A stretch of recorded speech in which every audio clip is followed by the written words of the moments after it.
Welcome to Season 4 of Creatively Speaking, Food for Thought. I'm your host, Leanna Weller-Smith, founder and executive creative director of Weller-Smith Design.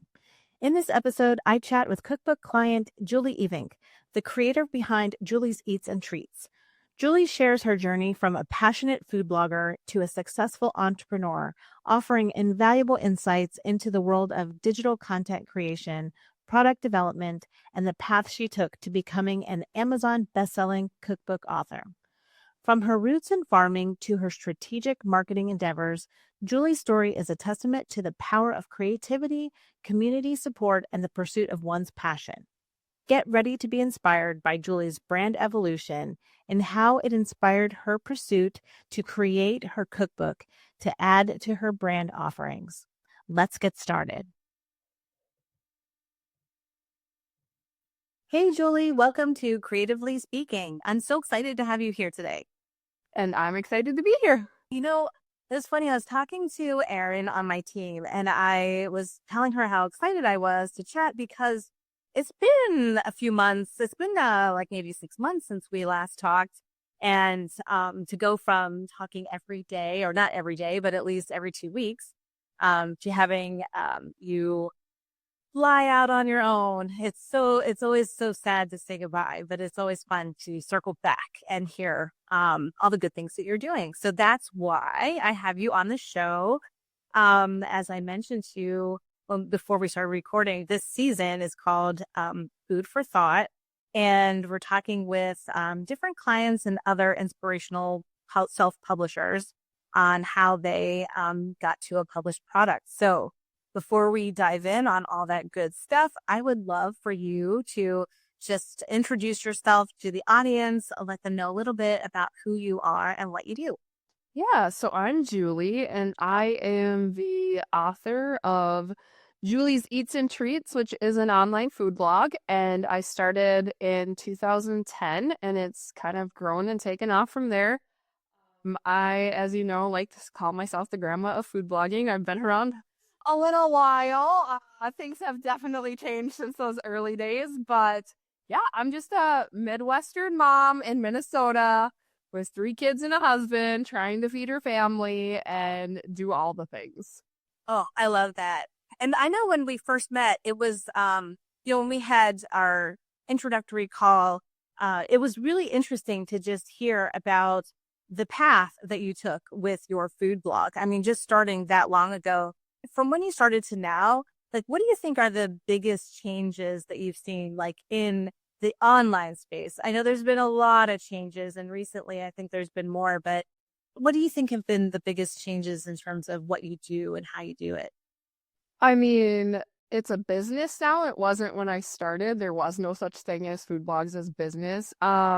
But really, like, all the social media and online presence and stuff, before it was just a website. There was nothing else other than Facebook. There was not even Pinterest. So I would just say, like, all the developments of all the social media aspects and different things like that is the biggest thing. Yeah, I think even when we talk to potential clients, and because we work on both sides, we can work on the digital side and we work on the print side.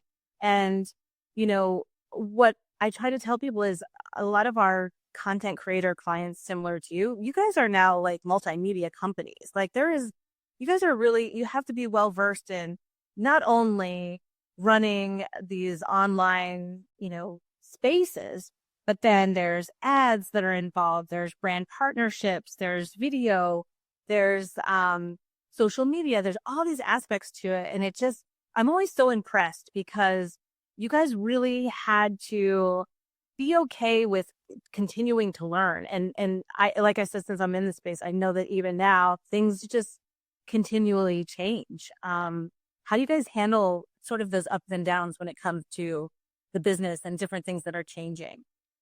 I would say I come from a unique perspective of I have a background in management, and that's always kind of been my skill set. So, like, a lot of people created these blogs and different online platforms because of the creativity it allowed them and different things like that.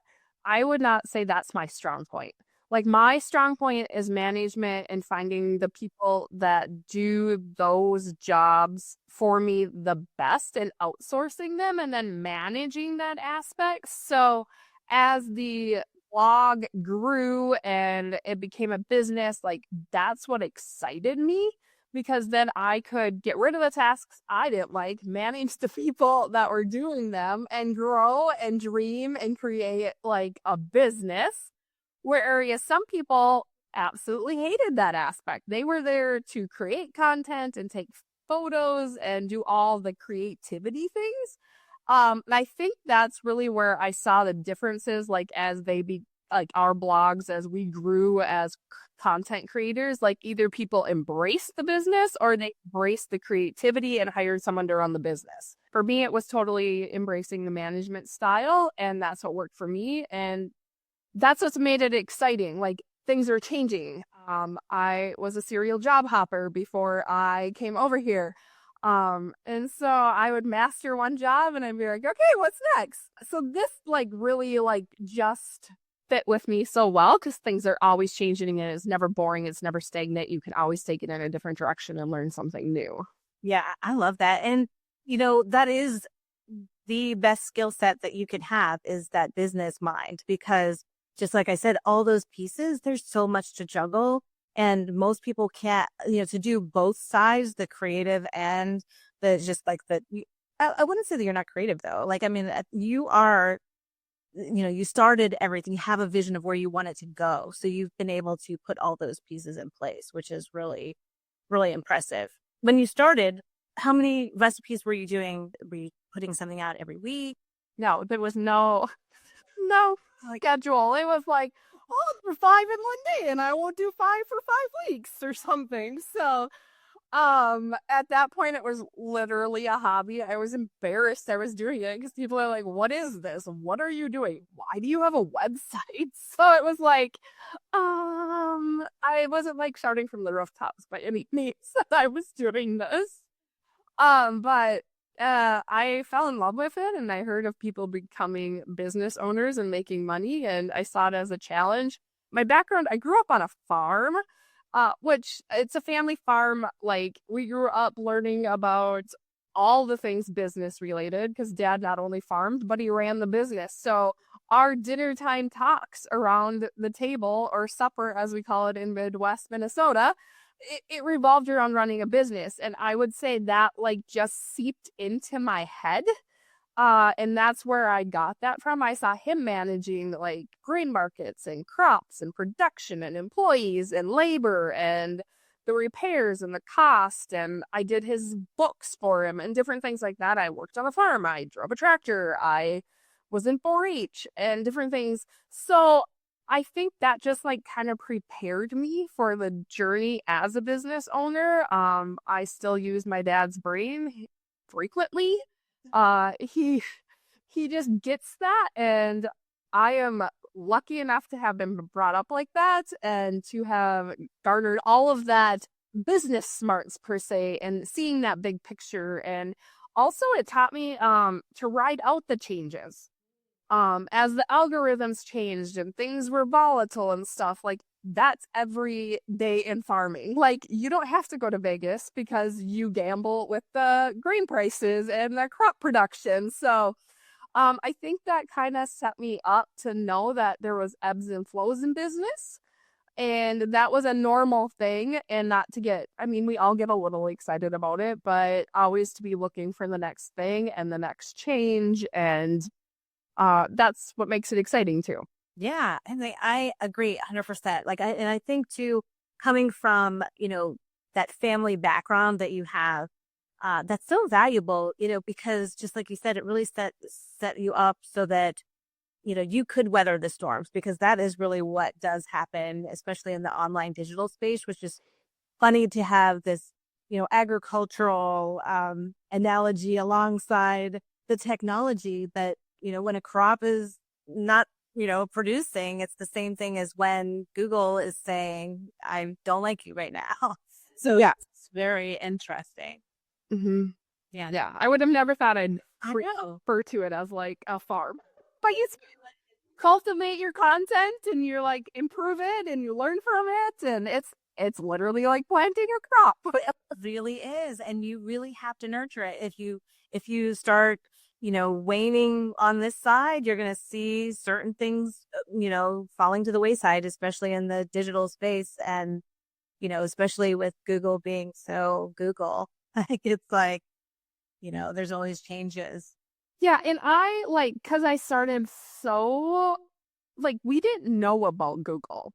Like you know what I mean? We didn't know SEO. We did Thing. no, I don't even know. Like I don't remember searching for recipes because there was no recipes online. Like at that point, no one had recipes online, so you weren't going to Google for them. So like my traffic has never been Google heavy. I relied a lot on Pinterest. It's split now between like Google's 30%, Pinterest's 30th%, and then like direct and everything else makes up the other like 30, 40%. So it's very diversified. And I think I also saw that as a very important thing. Back to farming, like my dad not only had like crops, he had animals and livestock, and I saw that diversification and why that was so important. So I've always embraced that Google is not my only meal ticket, that there's other things to like lean into also to diversify and make yourself a more steady and stable business. Yeah. And you've done that beautifully. Not only do you have the blog and not only has it grown and you've seen the success over time, you also have other things that you do within the business. Like, you have your food is being made and sold in the stores, and you also have your grilling side. Like, tell me about about how those pieces evolved from the main brand even. So it's probably been 5 years that I started another blog. It's called Give Me Some Grilling. And I saw this potential and this need as like smokers came more common at home and grilling in the backyard, different things like that. I just really saw this need for content and recipes for the everyday family once again, leaning into Julie's Eats and Treats and what I do there, but making things simple and easy to read and not overwhelming with like, I just bought a smoker. What do I do? A lot of the blogs were like male dominant. You have to smoke this for 20 hours and babysit it, and there's 398 steps. Well, I don't roll like that. And I like to think there's a lot of everyday families that don't. And so I saw this content and I was like, I think there's a need here. I think this is going to explode. So I started that, and we didn't even have a smoker. Like we went and bought a nice smoker and grill at that point. So I leaned into that, like what I thought was going to be needed. And then the Blackstone came out and that became a thing. And I thought it fit with that. So we started developing Blackstone recipes and using like an outdoor griddle. So I think it's just being aware of like what's going on in the space and finding the needs of what people want. It's not always about you. You may like certain recipes and you may like things, but if your readers and followers aren't interacting with that content, you have to be smart enough to realize that and lean into what they do want and create for them. That's so interesting. When you started blogging, did you ever think that you were going to actually make a cookbook? Was that ever something on your mind back then? No, absolutely not. It's like no one's gonna equip those famous people. As like the blogs developed, then it became like companies would contact you and they'd be like, I want 100 new recipes in 3 weeks and they have to be a certain theme. And I saw some of my friends do it and I wanted to do it, but then like I thought about it and my business mind came in and I'm like, I can make a lot more publishing those on my blog.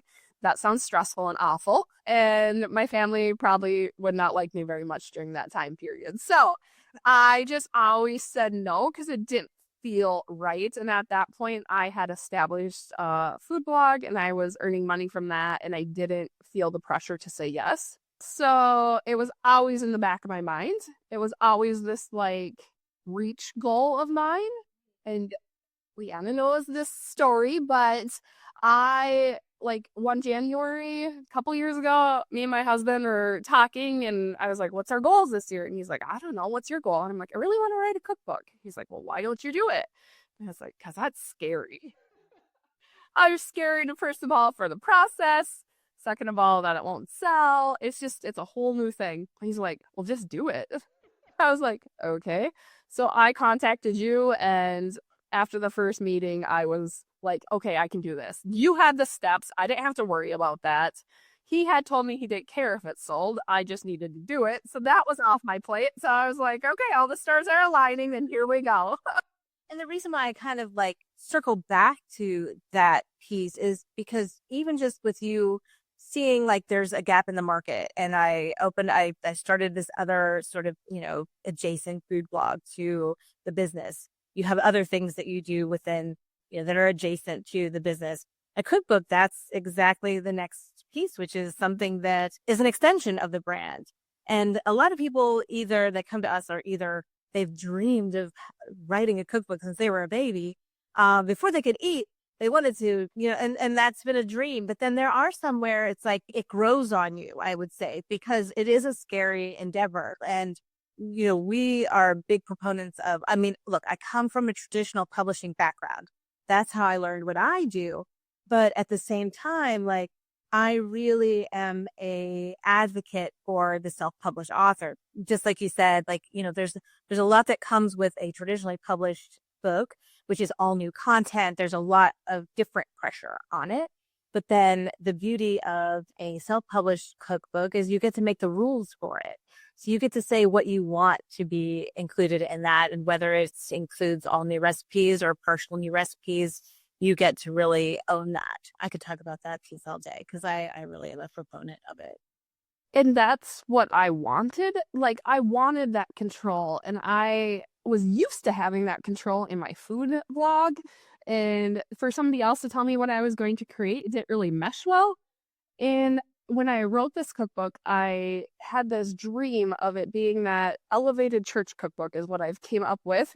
And it's that cookbook, and that name literally stuck. Like, that's what I refer to it a lot as, because I want it to be that one you like when you're hosting people or when you need a quick dinner or whatever, you just reach for it because they're going to turn out, they're simple, they have everyday ingredients. It's not the cookbook that looks amazing and you find 2 recipes in it that you actually might make. And it's been so interesting because I leaned so hard and so far into that, and that was like always in the forefront for me. And when I go out and I talk to people that use it, or readers message me and they're like, it's the cookbook that I've been looking for all my life, and I finally found, because it's simple, it has pictures, it's the one that my kids will eat the recipes out of and different things like that.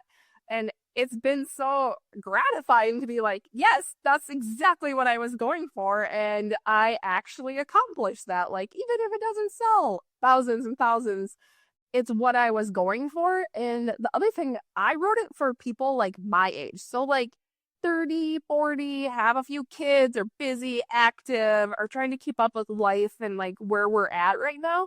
And what's been so interesting to me is it's the 50, 60-year-olds, 70-year-olds that are like, this is amazing. I'm so tired of making all the recipes I've made for the last 20 or 30 years.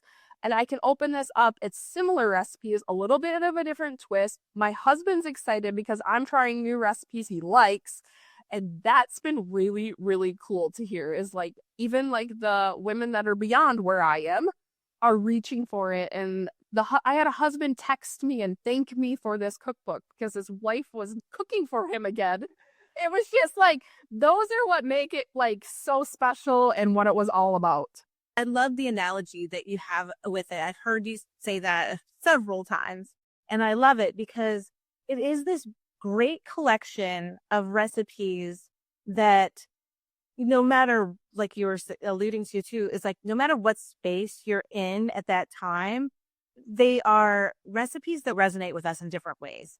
And it's not about, you just sometimes want to make something that's good, that tastes good. It's not crazy ingredients. You're going to find them all at the grocery store, but you also know it's going to turn out right and it's going to taste really great. And you can, have dinner, lunch, dinner, desserts, and it's not over the top. And I think that is a testament to, the vision that you had. And even some of the research that we were doing on cookbooks and what sells.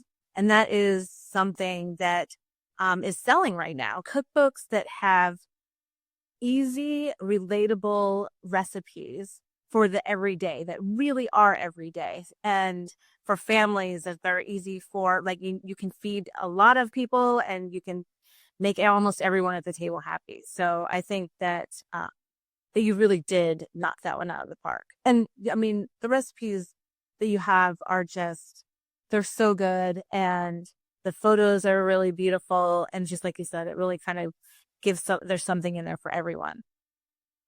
Yeah, and I guess as a brand, I mean, I don't know if I'm a brand necessarily, but like, I've always leaned into that. Like, I want to be relatable, approachable, on social media and everything else. And like I said, I'm the Midwestern mom next door, and my kids are screaming in the background on Instagram. Like, that's just who I am, and I don't ever try to paint this picture of everything's perfect. So I just think it kind of represents who I am, and it just continues to like, sure, like I'm not making millions off my cookbook by any means, but it's just like that reflection upon me, and it's just building the brand. And I think that was another byproduct of like doing the cookbook, is it's just that extension of your brand. And some people, I was also surprised, I'm not going to lie, like I grew up, or like I built this brand online, and I cannot believe how many people are like, I absolutely love having a physical cookbook to turn the pages in my kitchen and not be online. And I think a lot of us are trying to make it more like we're trying to walk away from our devices and different things like that. And I think like that cookbook is actually coming back in and being trendy. Yeah. And I'm also found that super, super interesting. And even myself, like these are recipes I obviously am making all the time, but I make the ones in my cookbook a lot more often because my kids pick it up and ask me for them. And it makes my job easier because they're the ones asking me, they're telling me what they want to eat instead of me having to think of it all the time. So it's just been like a cool full circle thing. That's cool. Yeah. I love it too because the website is great, but you have to like think about it. If you're going to Google a recipe, you have to know what you want. Say, I want, the best mac and cheese or whatever. And so you have to Google what you're looking for. And then if you want to go down the Google rabbit hole and look at all these other recipes, fine. But by having this physical product with recipes that you already know that you like, you've tried your recipes and you like them, you're going to go back for more. But now you can actually find things that you may not have Googled, and they're in the book already, which I think that's also another positive, and having, your own physical product, which makes it easier to find. It's easier to search and find new things. Yeah, 100%. Yeah. So about the cookbook, so are all of the recipes on the website or are there a mix? So I did a mix. Most of them are on the website, but I would say about 20 of them will never be published on the website. Hindsight, I probably would have put an asterisk or something next to this. If anyone's looking into designing a cookbook, I have had people ask me which ones aren't online, and I'm like, oh, I don't even have like a hard list of them. So I did have to go through and write those all up. But yeah, it's kind of fun to like make the ones that are on it too, and it's like, oh, it's something new and different. Yeah, absolutely. So now we worked together for, gosh, it had to have been the full 9 months, and it took a good year to get those books then in hands here over on our soil.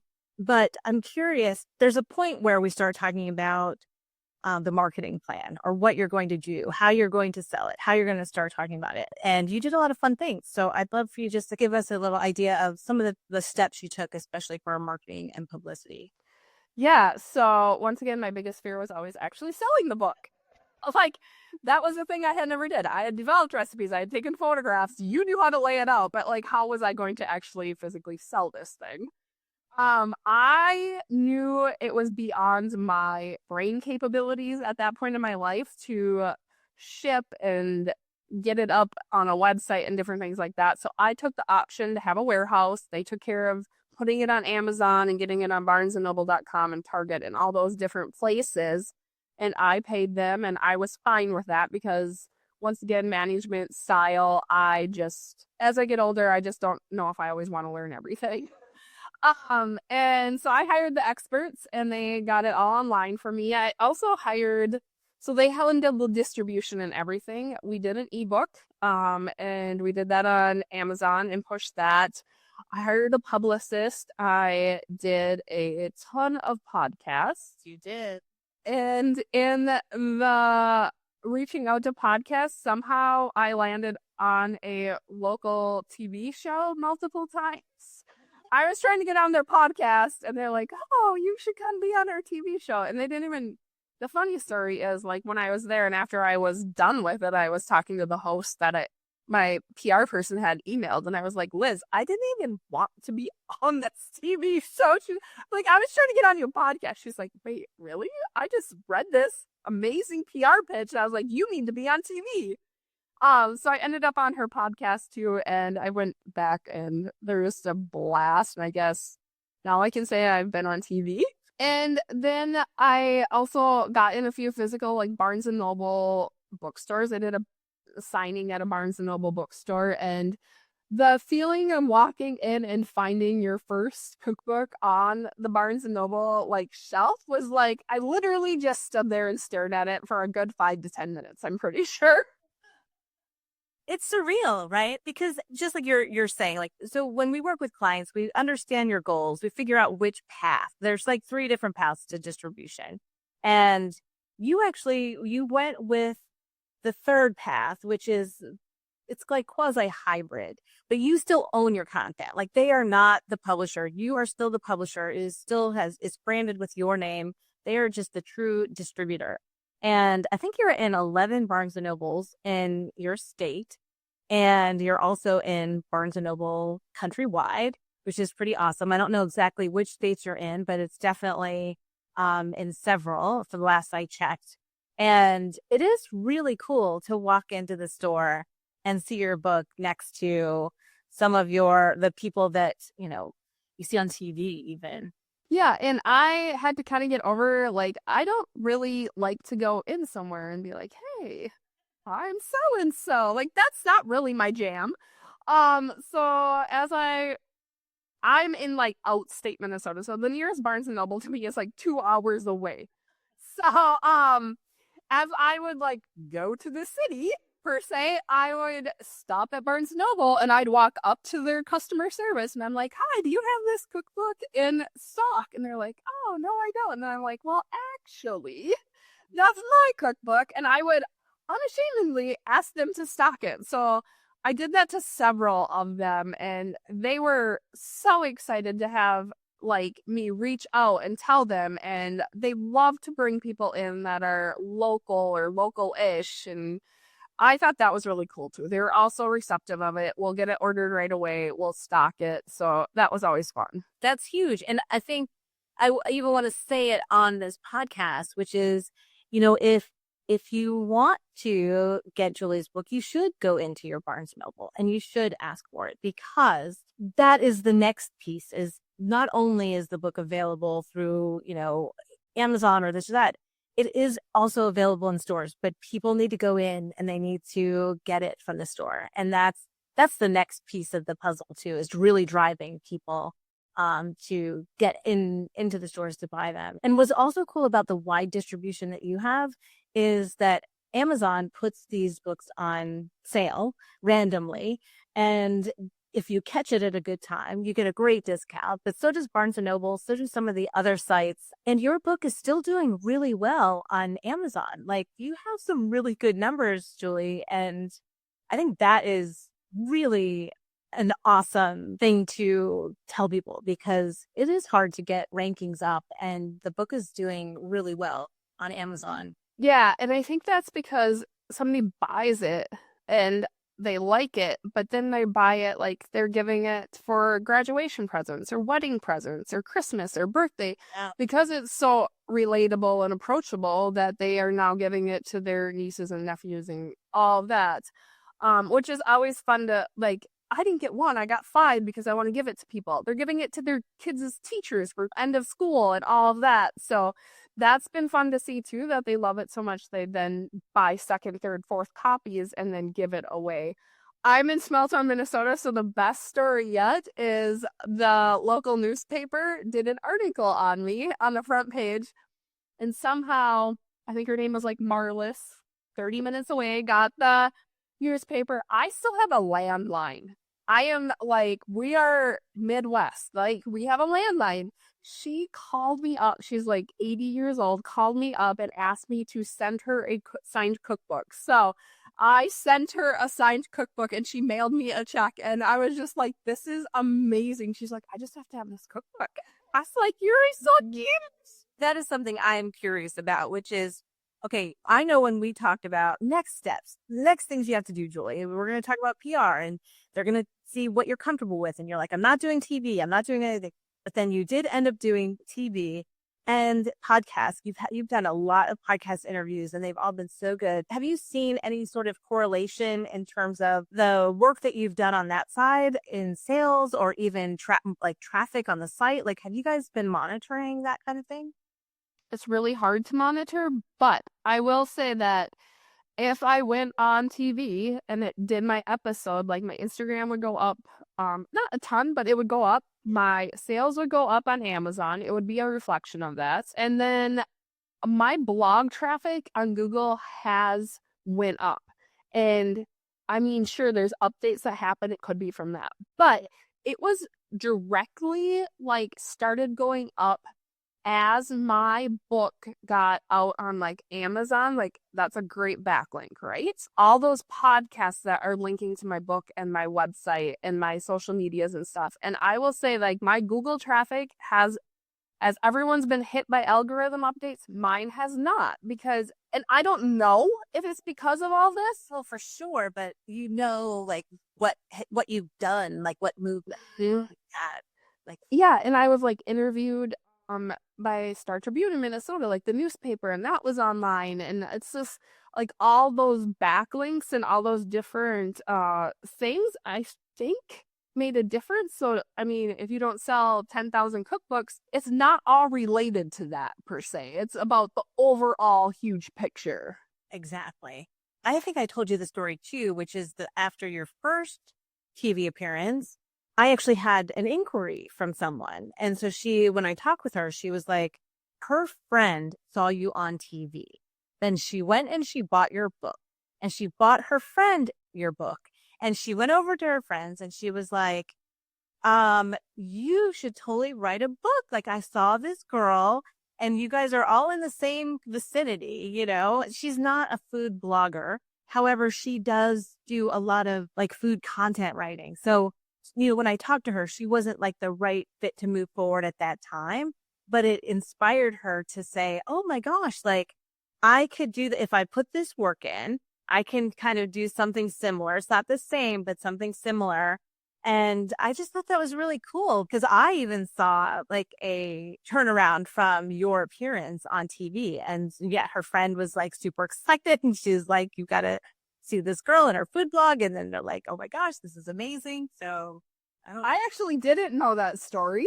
yeah. And I guess like my like not only do I want to inspire people in the kitchen and help them make food and take stress off their life, I also, being in rural areas, it's hard to find a lot of opportunities for people that want to have, like, women want to like have some flexibility, stay at home, build a business. And so I always love those stories where I somehow inspired someone to reach for a dream and inspired them to like look beyond what they're currently doing. So that is a really awesome story. I love it. I was telling Aaron about that again because I was like, I had to remind myself. I think I told Aaron, I think I told Julie. I talk about it all the time because I just thought that was like a really cool full circle moment, even for us, for somebody to have seen you on TV. What does it look like now? So now that it's been about like 6 months, right? I think since the book came out, like, do you have plans to, because now it becomes something that it is there and you can keep promoting it. Like, do you have any ideas for the future? So I am always like, if I make a recipe, I'm tagging it on Instagram, sharing a link to my cookbook. I was invited back to Twin Cities Live to do another cooking. So then I try to pull something out of a cookbook or set the cookbook there if I do that. I had to say no because my husband was in the field and I was single momming it. So hopefully in the next couple months I can get back on there with them. But I think it's just like that repetitive thing. I have it linked in my emails I send out that they can buy it. I have it linked on my website, center and front, and different things like that. So, I look for the Amazon deal. Like if it's on sale, I make sure I send out a special notice to my followers and my email list and different things like that. I've been lucky. I have it stocked at a couple different local stores and they're still selling it pretty frequently, and they get just as excited as me when they get to reorder. So I just have a great community. And I think that makes it all the more fun because they're celebrating right along with me when these things happen. And it just makes it a lot more enjoyable to succeed when you have that built in support. Yeah. And I think people also forget to tap into their community like that because maybe they feel like, oh, they won't care, but that is what local business owners, they love to do that because everyone is just trying to, help raise each other up in some way. So I think it's awesome that you've been able to get into some of the shops and continue to get asked back on the TV station. I think they should just let you do like a remote show, and you can, now that we have the technology, you can do that from the comfort of your home, and then they can syndicate it, and you can have Julie's Eats and Treats. I told them they should just do a special episode in my hometown because apparently there is a large following I didn't know about out here, and everyone was super excited when I was going to be on this TV show. And then for like months afterwards, I would get stopped. I just had the TV on and you were on because they ended up replaying it. So they have like a week they take off. And the episode I was on got selected to be like the replay. And they shared pictures of like me and my dad when I was little and my parents on my segment. My dad would get stopped on the street or in church and be like, yeah, I have the TV on and there's Keith Kale and he's on TV and stuff. So it's just been kind of fun, and my dad puffs his chest up a little, and it's been pretty cute. So that's fantastic. I love the story when we were doing covers that you had told us. I'd love for you just to share that. Yeah.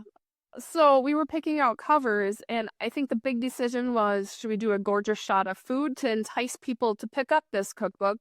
Or should I be on the cover because it's Julie's Eats and Treats? And I kept wavering because, like, putting your face on the cover of a cookbook that's going to go out to hopefully thousands of people is a little intimidating. I live in a digital world and I can always change my picture if I don't like it. Where areas on a cookbook, it's there, you have to like it. So I was kind of like not so sure and leaning away from that. And my dad, like I said, he has not marketed a thing in his day other than crops. And I was having the conversation with him because he's like the person I go to for a lot of advice. And he like looks at me and he's like, but Julie, you are the face of Julie's Eats and Treats. Why would it not be you on the cover? And I was like, okay. So I guess I'm on the cover of this cookbook, and I never looked back. And yeah, I think when you are once again your brand and your name is in it, you kind of have to uncomfortably promote yourself. Oh, yeah, 100%. And I just love that. I love that nudge from your dad because, he maybe doesn't do marketing, but he knows business. And I think that he gave you some really sound advice. But looking back, is this something that you would do again? Are there things you would change? I know even just some little notes of keeping track of what recipes are not on the blog is a little great tip. But just looking back, is this something that you're glad you did? Yeah, I am. I'm so thankful I took the leap and created a cookbook, and it's like a treasured thing for me, and I hope it's the thing people pass down. I would definitely do another one, but only if you're by my side because there's so much that I never knew or cared to know that went into a published product. So your skills were so much appreciated. It would have never happened without them. And if anyone's thinking about it, like, I'm always open to questions. And I just think that, what's stopping you? Reach for your dreams. You never know what will happen. Is there something that has surprised you along the way, like since now the book is out? I mean, just the little things like how much people enjoy it or the people that are using it. I would say that's the biggest surprise, or the fact that people still use cookbooks more than I ever dreamed of. I mean, it comes down to like something that simple is just, I kind of thought they were out of date and they're not. They are not. So, yeah, it's just been like a lot of really cool experiences from being on TV to podcasts, which I literally had never did before this. So, everything's been great. That's awesome. So if you had a little tidbit of advice for somebody that's thinking about doing this, what would you suggest to them? I would say to like really create what you want to create and stick to that. Don't let the other voices around you kind of like dictate what you want to do. It's just straight staying true to yourself, right? Like what we always want to do in life in general, but give it that thought and like really hone in on what you want it to be and then look at creating it. Like you have to figure out your why and what you want out of it and then run with it. Yeah, that's great advice. So you have to tell everyone where they can find you. We'll make sure that all the links are in the show notes, but tell us where they can find you, Julie. Can find me like social media is like me personally. We also about that. Let's see what you're doing. Too far. Yeah. So you can find me on Instagram, TikTok.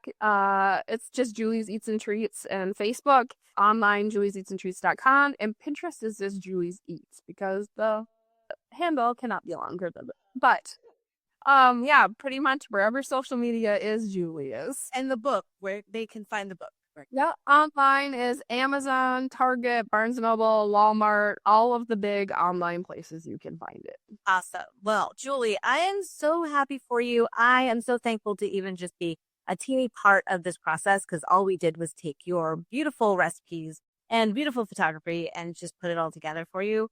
We did not make any of that stuff. So it's been a pleasure working with you on all of that and to see the progress and to see all of the different locations that you've been and all of the excitement around the book and the launch and everything. It's been so fun to watch. So thank you so much for being here on the show and sharing your wisdom with our listeners.